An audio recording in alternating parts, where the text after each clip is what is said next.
This is Red Moon Role-Playing. Once upon a time, a disparate group of people left a part of the universe called the Third Horizon, their home. They called themselves the diaspora, and they were fleeing a universe at war, setting their course towards a faint signal from the depths of space. A beacon, they presumed, from the legendary and long-lost generation ship Nadir. They set course with the hope that, however futile it seemed, Nadir could somehow bring salvation to them all. The voyage of the diaspora was long and arduous, and almost tore their fleet apart, and it was a considerably diminished fleet that finally arrived at a lone system in unknown space. They named the system Jumwa, and rejoiced that their trials were at an end. The initial optimism soon gave way to despair. Jumwa was a barren expanse, its vast emptiness broken only by a scattering of asteroids and the presence of two gas giants. The remnants of the fleet found sanctuary on a lone asteroid, Ship City, where they began their search for ways to venture further into this new horizon. A portal was eventually found, however, it was long dead and inactive. There was no way forward from Jumwa and no turning back. The diaspora had discovered a lost horizon, just waiting to be explored. You are such explorers, out to retrieve valuable materials and lost technologies that can keep Ship City sustained, and through that, human life in this lost horizon. Welcome to the Great Dark. The landing thrusters fire with a mighty roar, sending a jolt through the structure of the shuttle as you gently and slowly lower your grasshopper down towards the landing pad on the barren moon asteroid below. The cockpit is bathed in a golden haze from the mighty gas giant Mabara, filling the sky above you.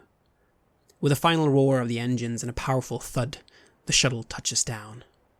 As the engine coils wind down, you hear the wind howling around you and debris hammering the windshields. Welcome to Mabara 4. Jerriman, can you tell us a little bit about yourself and describe how you look as you're sitting here in the cockpit? Name's German. German-roo. This is my crew. I'm a wreck diver. Formerly did a bit of scavving even before this job. It's good work. I've always known my way around things. Always known how to find stuff. Not necessarily the best stuff, but I found it. But working for this crew, working for the Explorers Guild, well, it's better work. Riskier work, but better work. Dangerous, though. Gotta be careful. I've learned that lesson. Had some tough scrapes, and they ain't gonna happen again. So I always make sure to keep things proper and safe. You gotta be careful with the blight. Can catch you unawares. And if you're unlucky, it'll be the last delve you make. But here we are. Simple mission. Good crew. We get the job done quick and fast. I'm a big burly guy. Bearded. Short dark hair. Always carrying around my navigation equipment. And of course my good hammer and ice pick and grappling gun. And of course a carbine, just in case. And you're joined on this journey by Jan. Jan, who are you? And how do you look like? I am Jan Setting. I was to be an algebraist, but unfortunately I didn't succeed at my final tests. I'm still young, though. There's plenty of things to do, and in this explorer's outfit, I am sure to find grand glory for everyone. For everyone. For the entire city. For our whole race, one might say. I travel always with the bird of the group. Tarek. We shall talk more about Tarek later. I like talking to Tarek. Tarek always understands me far better than anyone else does. The rest of them, they're muddled brains. They can't really think of the concepts of what I going through constantly in my days as I figure out where we need to go next, what the purpose is of an old ruin that we might find. Oh, I do enjoy a bit of archaeology, and I am feeling a mild tingling in the lower end of my coccyx as we take off. Always these vibrating, huge engines, they fill me with exhilaration. I reach for my pouch of Kira, the nice little leaves that I like to sniff, and they calm me down, calm my nerves down. I'm quite elegantly dressed, and I've spent 2 hours this morning for adjusting my hair to make it fall so nicely as it does to one side. I like it so much.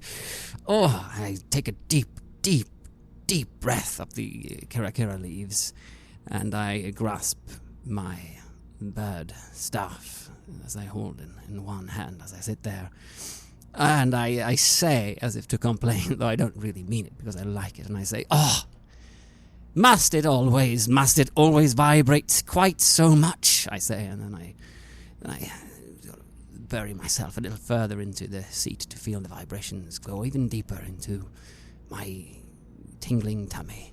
And with you on this journey is also your guard, the guild soldier Sharima Taruk, a tall woman with a long coil rifle, and your burrower, the vacuum welder Missima Kandermal, who has a large amount of tools on her person, as well as a backpack that you know is filled with bombs and breach charges. Both of them are the epitome of professionalism, following your orders, German, and, well, generally staying in the background. You are here on a mission.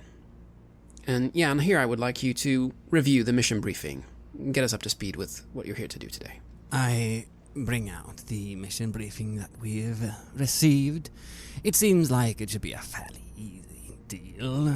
It's highly secured transmission, though. Something that doesn't go out to everyone, but with a very low level of threat. I see here down the list we've got permission to use lethal force, permission to use high-level equipment, permission to leave the Jumwa system. No, wait, we don't have any permissions. I realize there's a yes and no has been switched on this particular form. It's quite aggravating. I take another sniff from the pouch as I then address the entire crew as if they didn't read this on their way out and hadn't heard it before. I shall now reiterate the mission briefing for everyone who might have skipped it or forgotten along their greasy way as going through the engines, I say, and I look a bit disdainfully at Karima. Well, friends, I apologize for the secrecy and lack of information. You are part of a rescue mission sent to assist the local mining combine authorities on Gillan's Point, a prospecting outpost on the asteroid moon Mabara far.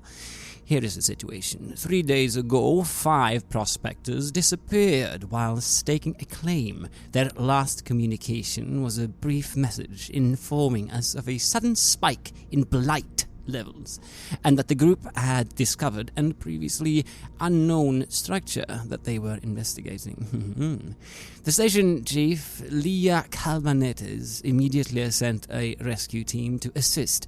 However, they were forced to turn around due to blight in the area. Yesterday, we received an informal request for assistance from experienced ruin divers from the mining combine. This is where you come in. We suspect the prospectors encountered a blight pocket, likely with catastrophic results, though not certain. It is your job to go down there, investigate, and assist any surviving prospectors. We expect this to be a Class 1 delve. With your experience and professionalism, it should be an easy task. A secondary objective is to locate and retrieve any artifacts that may be found within the structure. As usual, artifacts are expected to be handed over to the Explorers Guild once you return.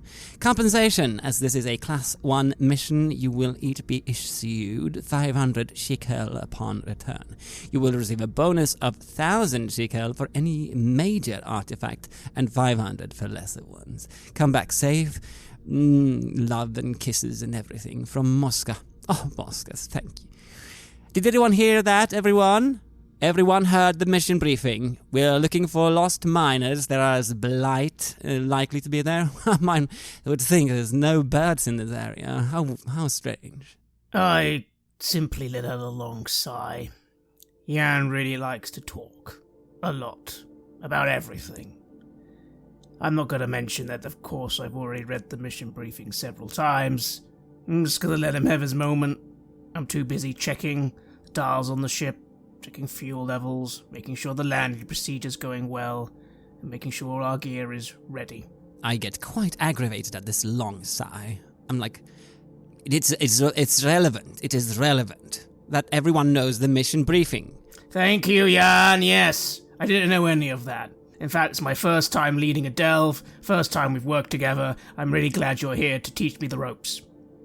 I just think to myself that it doesn't need to be so defensive, and I huddle my shoulders together and I clutch my bird staff, and I feel a little tingle in my head as I send a telepathic connection to our dear bird, Tarek, who is always there for me, always there to listen and understand. Yes, Tarek is always there. Tarek is no ordinary bird. And there's, of course, a question of, is this a creature? Is it a construct? An automaton? What it is exactly is not really clear, but what it can do, that is clear, right? Of course. The birds were our first tool against the blight. First and only tool against the blight.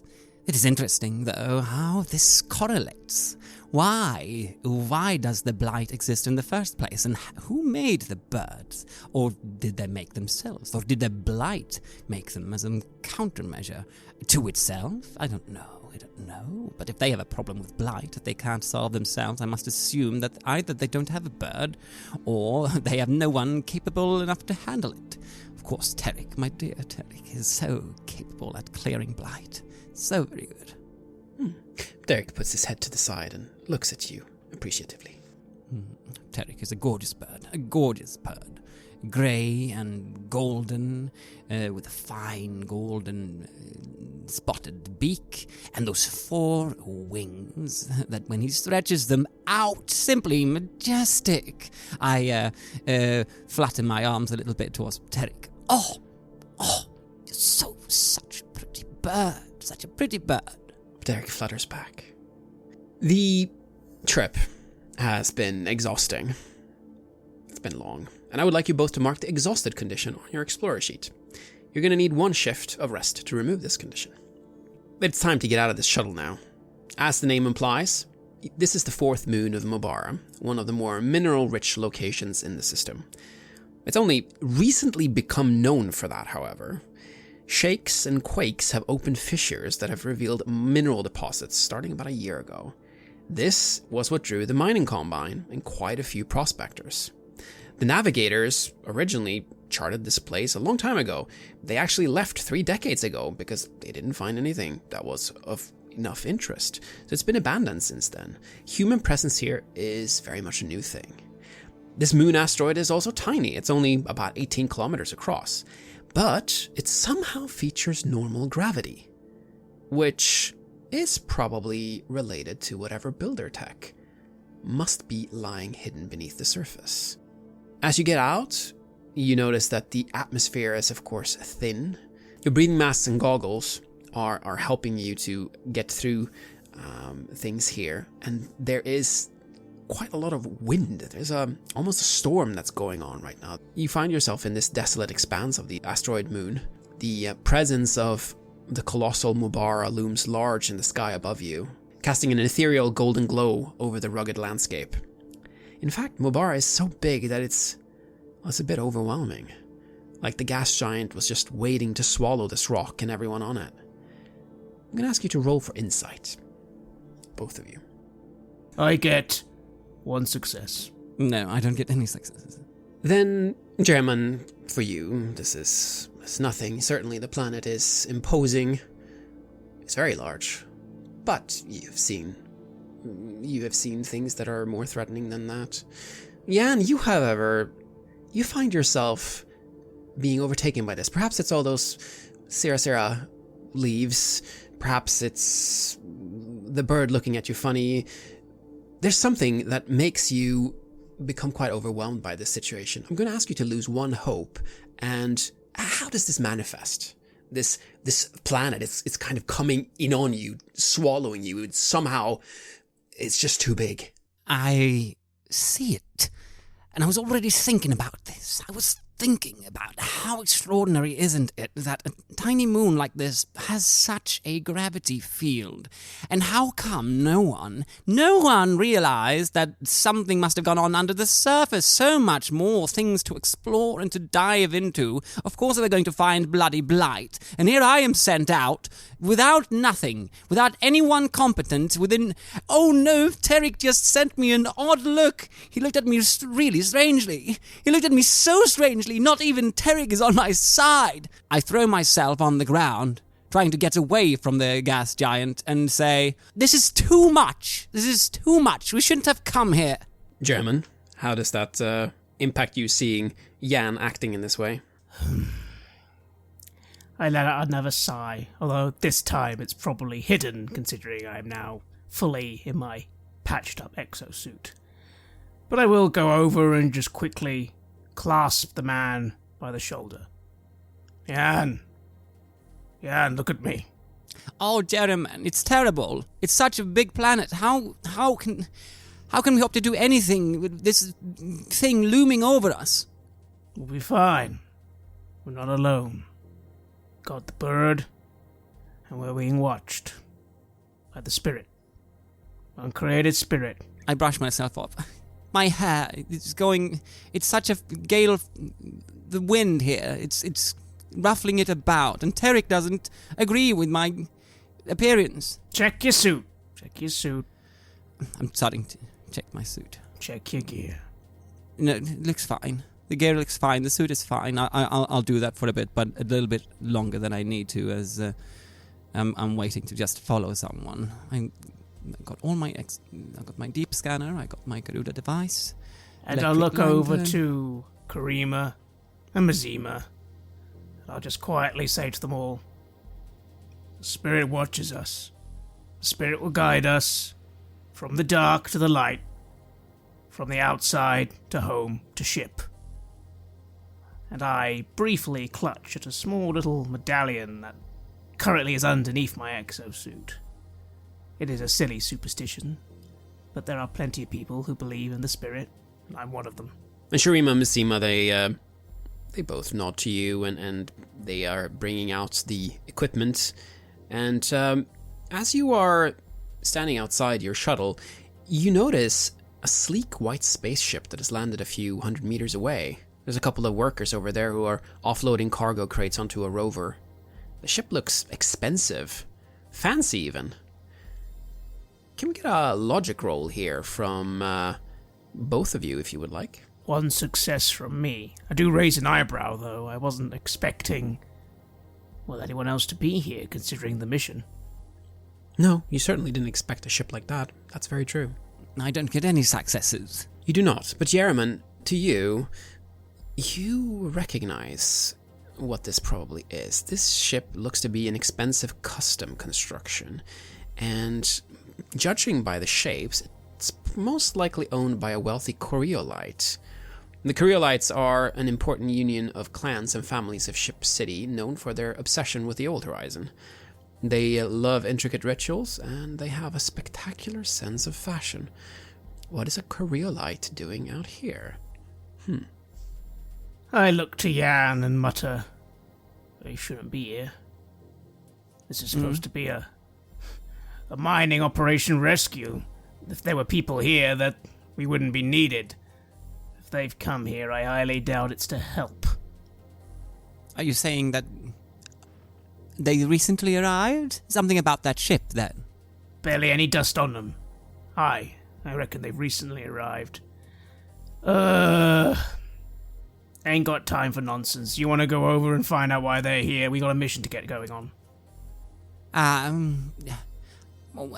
Not if I have to talk to someone. Just as you say that, a mining combine rover comes to your shuttle. and a prospector gets out and just nods to you and begins pointing to Shurima and Missima to begin loading the equipment into the rover. Drink, Zabo. Nice to meet you. Drink, eh? Mind telling us why you're here? I'm here to help get your equipment over to Gillan's Point. The chief has asked me.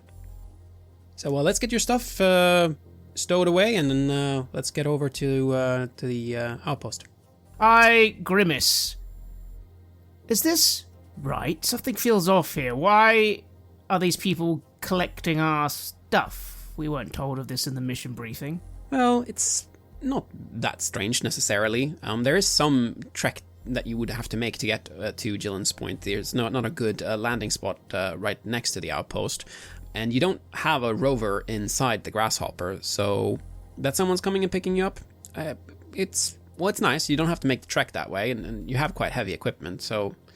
I turn to Drink and say, you knew we were coming. Mosca, the guild, spoke to you. Of course. Alright, I suppose that makes it a little easier. Alright, you two start loading our gear. Who are the, I point to the fancy ship. Who are that lot, the Coralites? Why are they here? Not really sure. They pay well, though, so you let them come and do what they want to do. Whoever knows why Coralites is doing anything. I don't think they know themselves. Always no one leading them. Always just chaos and some sort of idea that the old ways should be restored again. They're probably here to find something old, something stupid. They're all going to die from blight, I say. Aren't they? Terric, I say. And I stroke my bird gently. Drank nods to you. Well, you ready to go? All right.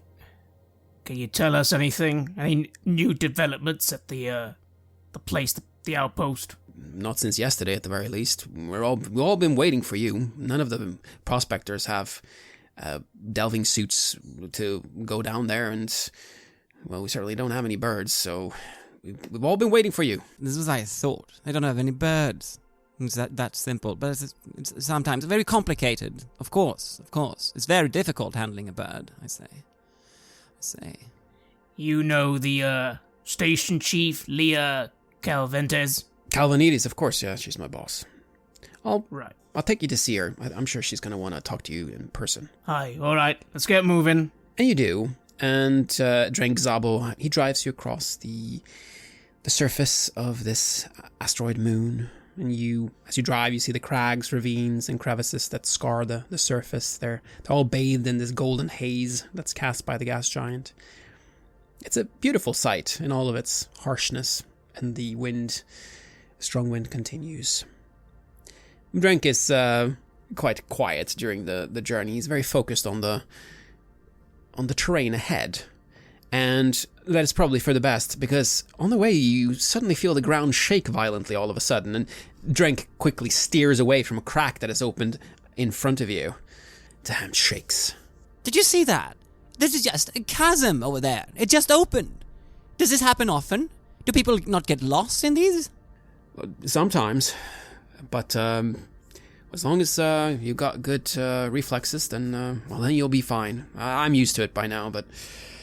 it feels like it's getting worse. Reflexes? I can think fast enough, but it's not going to help me from falling down into some sort of old, ancient, broken gravity device that's pulling the whole thing apart. What are we even doing here? This is stupid. Jan, maybe there's... Jan, you're going to be fine. We're going to stick together. We got the rope. We got our plans. We're not going to be jumping down those crevices without rope and gear to help, okay? You're just gonna have to pay attention. Listen to your bird, you know. She always knows best. I sulk. He continues driving, and then you see it, perched on the rugged plain ahead. Gillan's Point, standing as a testament to humanity's resilience against the Great Dark. It's a low-slung structure, once painted in lively red, yellow, and magenta. The paint is now chipped off, weathered by time and harsh winds. The only remnants of its origin as a Navigator's Guild station are the engraved eye symbol, still visible above the entrance, and a large cupola that once housed the observatory. The dome, once an important instrument for the navigator's thirst for knowledge, now wears the patina of abandonment, its surface scratched and dulled by micrometeorites and storms. It's not truly abandoned, however. While the navigators may have left long ago, the mining combine has now stepped in and established it as a prospector camp. And as you arrive, Drank begins unpacking your gear, and you are welcomed by the outpost chief, Leah Calvanides, a middle-aged woman in a red mining combine overall. She looks overworked and tired, and wastes no time before inviting you to her office for a briefing on the incident. Do you follow? I do. Well, of course I follow. Where else am I going to go? Some sort of cafeteria or a bar? I look around and I roll my eyes.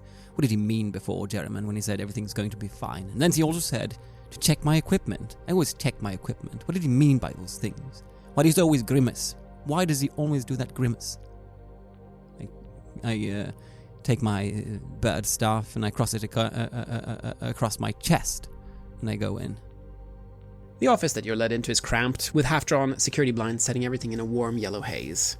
There's a large fan in the ceiling that moves noisily to spread the dry heat of the building. She lights up some tabak and produces a list of the missing prospectors. She also hands you each a somewhat dirty mug of tea, and holds out her a pack of tabak if any of you want. I shake my head. I got a little smelling spice that keeps me sharp, but I don't need nothing else. What about you, Jan? I will take some tobacco. I like the tobacco. I always use it, though, while sniffing my Syrah Syrah on the side. It makes for this extraordinary cocktail of experiences, and I like to get quite lost in it. Though I must, I suppose, pay a little bit of attention. I already know what we're going to do here today, though. Not like there's going to be anything new besides what's in the report. Gardener's Guild's finest, she says, smiling. The tea that you've gotten is quite strong, as is the tobacco. Alright, the names. Bir Salavada, Nev Ringa, Anchor Rove, all drillers. Then there's the machinist, Yahamala Kaif, and the surveyor, Res Outreb. Those are the names that you get on a piece of paper. She then speaks. Look, let me cut to the chase. You know that the prospectors disappeared 5 days ago. A rescue crew was sent to the last known location and discovered their abandoned rover close to a fissure in the ground. One lone survivor, Res Outreb. He was found close to death, heavily exposed to blight. We have him isolated in the medical ward, and no, I would not recommend visiting him. He is not lucid and he is highly contagious. So, the fissure where he was found had not been mapped previously, indicating that it was recently exposed by the quakes. Nothing new about that necessarily, that's why we're all here after all. Now, I'd recommend you borrow one of our rovers and head out with the morning shift. Morning, of course, is a bit of an academic distinction at this point since the moon will be entering its dark phase starting tonight. For the next 3 days, this side of Mabara 4 will be shrouded in darkness. It shouldn't cause any issues for you, though, I'm sure. You should have all the lanterns you need, and sorry if I've been a bit rushed. We're happy to have you here. We worry greatly about the missing prospectors. We just want to get down there and see what we can find. There could be some very interesting finds down there. And of course we're going to rescue your personnel. There's no doubt about that. There's no doubt about that, I say. And I feel a bit snappy because she was looking at me in a strange way. I don't understand.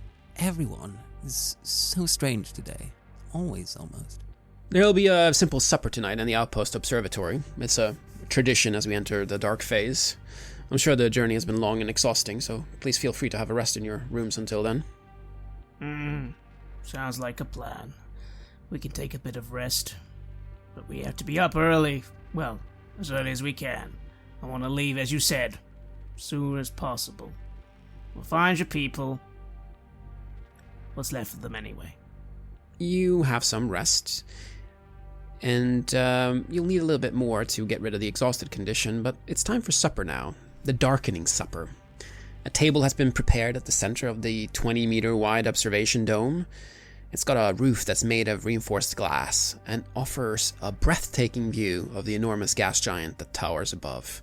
Jan, you see that, and well, I don't know, how do you feel about that? It's still looking at you, isn't it? Yes.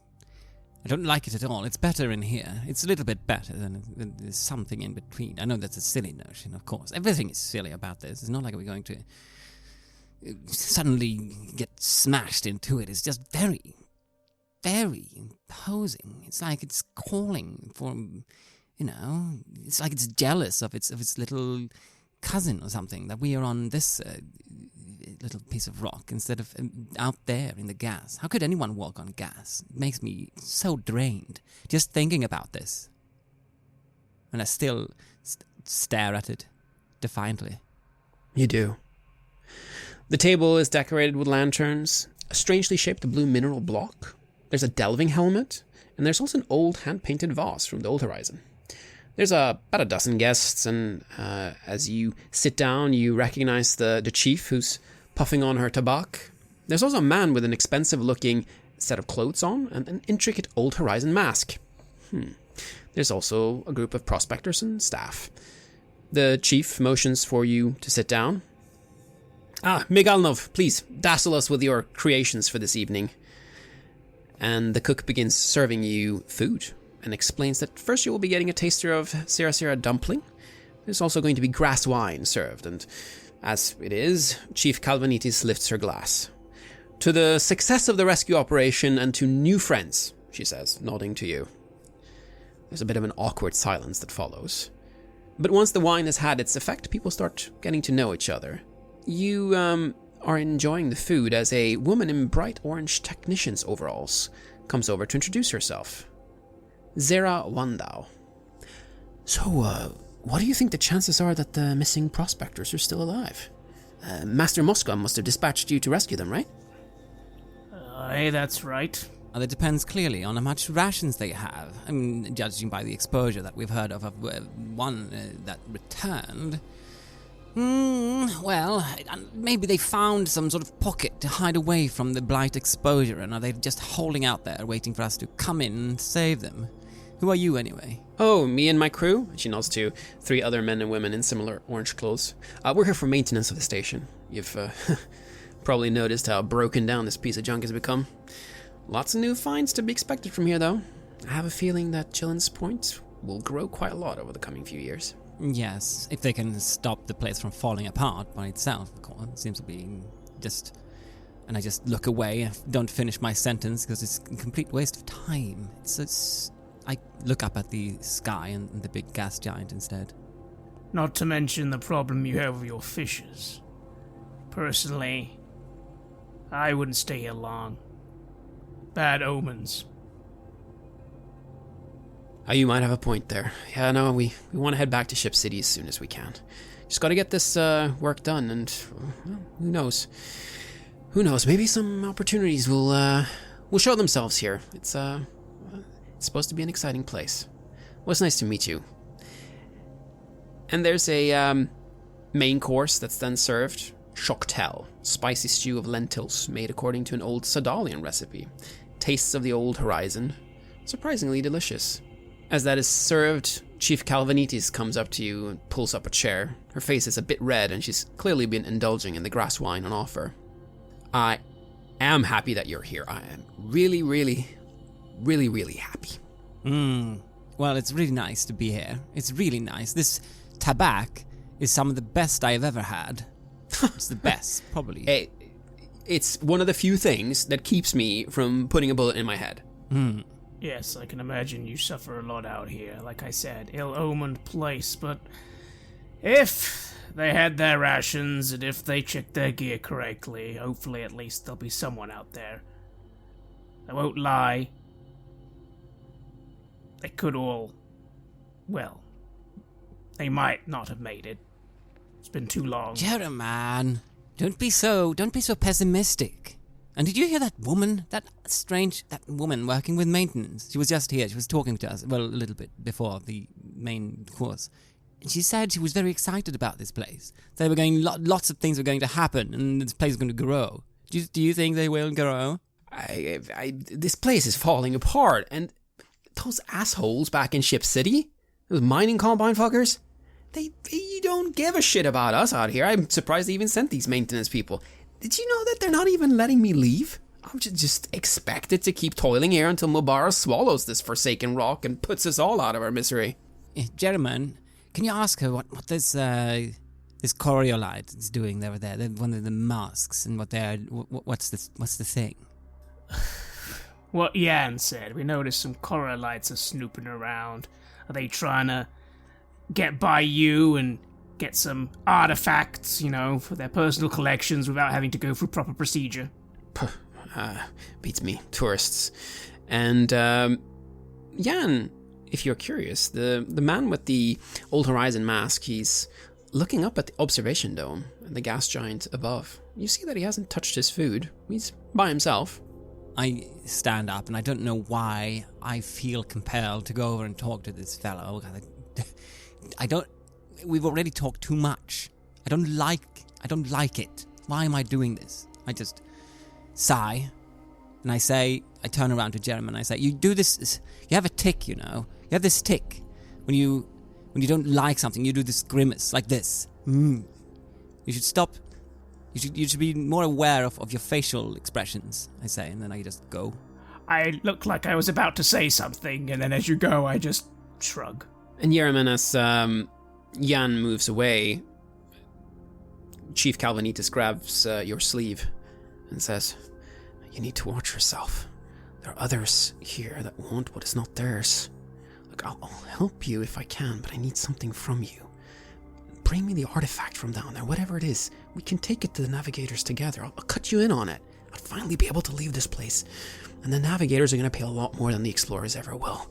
I give this woman a bit of a look, and I lean away. No, you think about it. We can talk when you come back, she says, a little bit ashamed, and she moves off. Wait. What did you mean by others? Black Toad or something hanging around here, or who do you mean? And at the mention of Black Toad, she narrows her eyes. Yeah, maybe. I give a look over to Sharima briefly. After all, I know she had a bit of a past with them, although we haven't talked about it much.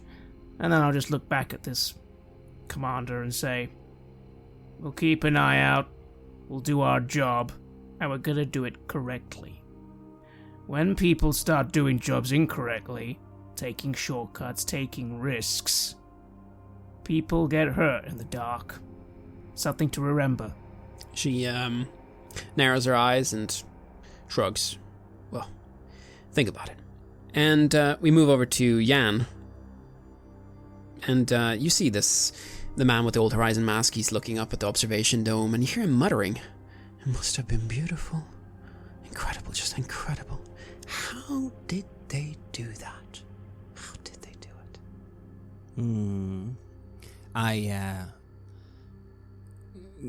have my bird on my shoulder, because I like showing him off. He really matches also my coat, which is black with the brass details on, and it goes very nice with the golden feathers. I mean, the golden and grey feathers of Terek. It's so nice. I kind of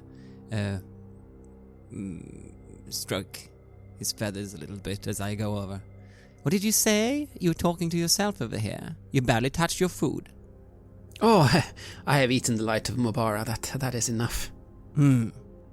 It's quite something. Don't you find it overbearing? Like the whole thing is just gonna come down and swallow you. Yes, but don't you see it? The city. I think there was a city here once. I try to look at where he's looking. What do you mean? Do you see it up there, or do you see it here on the asteroid? Oh, you can't see it?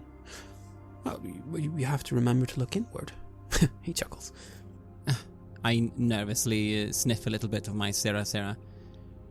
Inwards? Are you one of these? Yes, I can see that you're nice mask anyway. So, what is it that you want to do here? You must have come with that big white ship. Yes. My name is Itrepo Ashur Miramira. And you are? I'm Jan Satank, as it happens. Well, it's very nice to meet you, Jan Satank. I know why you're here. And I know that you're going to be going down there. Mm-hmm. How do you know that? This is quite a high security level on this mission. Are you some sort of knower? Mm-hmm. He just looks at you with the mask, so you don't really see anything but the mask just kind of observing you. I know things. And I know that there's an artifact down there in the fissure. I would like to offer generous compensation if you could bring it back to me. I know that the Explorers Guild, they pay measly sums for artifacts. Shall we say this? I quadruple anything that they offer. 4,000 shekels, let's say. I'd be very, very grateful. And I'm certain that helping me would make the icons smile upon you as well. Mm-hmm. Well, as it happens, we're quite a group of specialists, and they pay slightly more than the usual ones. Maybe if it's a major artifact, we would find on there. Well, I could take it forward to the team if you would suggest something like 5,000, maybe. As it so happens, I might just be able to offer that, yes. If you are serious about this. Yes, 5,000. I can make that happen. And to me, actually talking about money is not... I have no interest in money.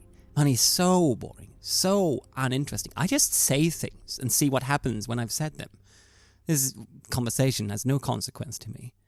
I just shrug and say, give a little, well, maybe then, maybe. What do you know about this artifact? The indications from what's happening here on the surface. Do you think it's related somehow?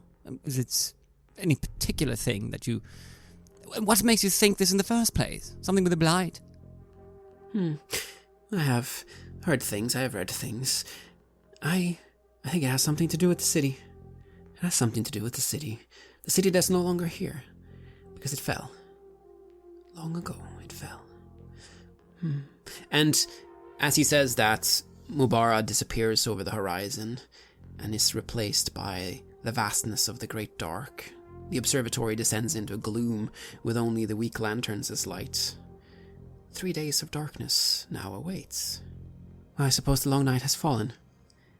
Perhaps best to get some rest. Big day tomorrow. Yes, I suppose, for some of us. And your plan, then, is you're going to stay here and see what gets hauled out? I don't have a bird. I'll be waiting here. You don't? No. That's all right. Not everyone can happen to connect with one. It's quite a feeling. I hope you'll experience it sometimes. Whew, I say, and I give a little rustle of my shoulders, trying not to stir up Terry too much. Well, I think rest is a good idea. Very good idea. I'm exhausted. Well, icons bless you, my son. The icons, the faith from the old horizon. But things are different here. You know that. There are no icons here. You're alone in the dark. But some people like to tell themselves fairy tales to feel better. You're different, though, aren't you? Oh, yes. Oh, yes. Fairy tales. No. No fairy tales. Science, archaeology, discovers technology, things that have substantial matter that, will probably at some point help us leave the entire dying city and journey on. Not that that's such a big thing for us as it is for these Coriolites. All they want to do is get up and leave. Oh, there's so much to learn, so much to gain from this. Maybe even, one time that signal that drew us all out here in the first place. Maybe that's gonna come back. Or maybe we just find the right frequencies. So much to do. I say that. So much to do. Oh, so much to do. Quite. And I just, I storm out of the room. I find my cabin where I can get some rest. And Jeremy, you as well. It is now very dark here, and you are quite tired as well. You've noticed that Shurima and Massima have also started to make their way over to the room that's been prepared for you. Is there anything that you want to do before heading in for the night? No, other than just before heading to sleep, double-check the carbine. I'm a little concerned. Black Toad, maybe. Mining people, maybe. Maybe even these Coriolites. Everybody's scrambling over an artifact. Has everyone forgotten we're here to actually try and save people? I'm concerned. I don't like to shoot if I don't have to. But if it comes down to protecting my people, I will shoot. You might have to. You end up getting some sleep, and you prepare to embark upon the rover at the same time as the morning shift is preparing to go to work. It's pitch black outside, just the stars above you. And now is a good time to ask you about what armor you would like to use. You have one that has been specified for you on your sheet, but that does not mean that that's what you have to wear. You have 3 different types of armor available to you. Delving suits, which have armor 2 and blight protection 5. Exosuit, which is armor 4, blight protection 2, or the light delving suit, which is armor 1 with blight protection 3. Now, German, based on what you've heard about Res Altreb, you know that there's a blight here for sure, but you're not clear on whether there would be any other threats. Your experience tells you that delving suits, prioritizing protection from the blight, might just be the safest. But, then again, you've also heard whispers of black toads and other things. So, what would you like to do? I think I'll be sticking with my good personal patched exosuit. Blight protection, armor rating. Again, I'm concerned. Besides, while I will be leading, Jan will be doing most of the actual scouting with the bird.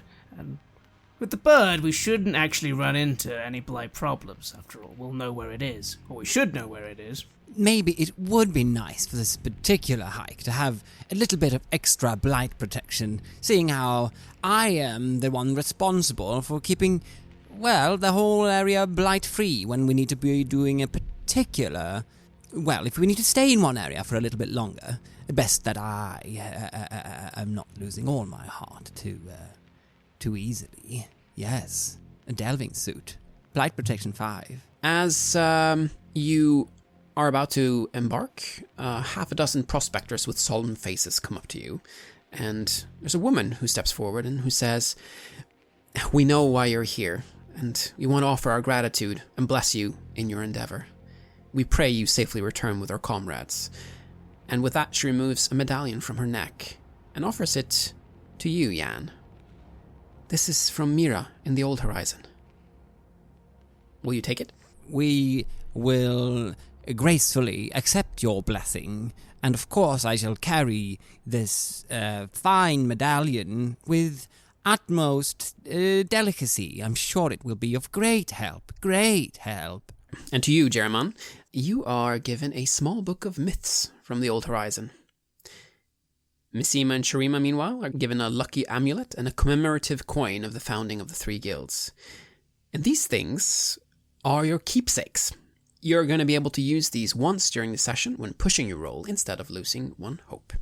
I take it. I appreciate these sort of things, even if, granted, I have faith in, well, things I think are actually real. I don't think the old gods and the old ways have followed us personally, but it's always good to have these sort of things, so I'll take them happily. With all that said and done, you are able to depart. Who is it that's driving? Well, granted, even though I know Missima is better at it, I'd like to get a handle on things. I'd like Missima to be ready for when their skills are actually needed. And this shouldn't be a difficult drive. Besides, it's been a while. I'm in the mood. So I'll take the wheel. Yes. It's not a difficult drive, but it is dark. The constant hum of the rover's engine is a reassuring presence as the vehicle navigates the asteroid's terrain. The headlights are lighting up the way ahead, with sensors providing you a 3D view of the safest path to your destination. Suddenly, there it is, a subtle but distinct vibration. Unlike the usual movement over rocky ground, you can feel it through the seats and through the floor. There's something amiss beneath. And then, there it comes, the faint sound of cracking. Driver, I'm going to want you to roll agility. 2 successes. That is good, because there are visible cracks that are spreading alarmingly fast around the rover, but You are on top of that. Just as the ground gives way, you have navigated the rover well away from that. I looked behind me and remarked to Jan, see? You can hear them come in a few seconds before they actually happen. You just gotta be paying attention. Well, you certainly are good at paying attention, I say, doing quotation marks in the air over my head. Not quite sure what he means by that, as if I didn't pay attention. Is this some sort of attack on my person, I think to myself? What do he always do? Why does he do that? He's so hard to read. I don't understand him. And I cross my arms and I get quite upset. As you are upset, can I ask you to roll perception? I don't get any successes. What happens here is that you notice how you're not getting there. You should have been there already. I would like you to strike 1 point of supply. You have been turned around and you notice now why. You could have caught this earlier, but you didn't. The navigation equipment is wrong. It's subtly sending you off course. And Jan, someone has been tampering with this.